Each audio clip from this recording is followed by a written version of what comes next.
In this guide, we are going over Animal Hospital Anomaly Roblox tips for check-in for beginners. Now, this is going to be the best guide to make sure that you're completely set up. Intro.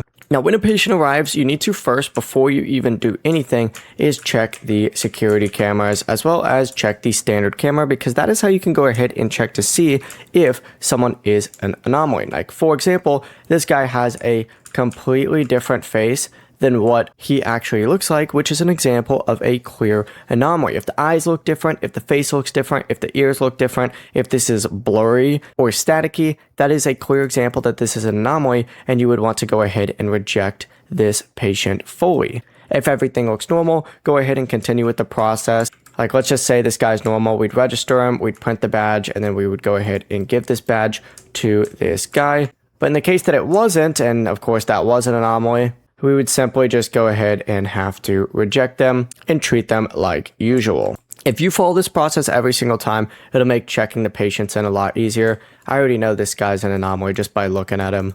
Get out of here, brother. Before you do leave, make sure to like the video and subscribe to the channel with all notifications on. It really does help with the channel, and it lets us know that you want more content like this. We'd greatly appreciate it. And if at any point throughout this guide you did have any questions, just ask them down in the comment section below and we can help you out further. I'm going to be doing my best to reply to every single comment down there. Peace.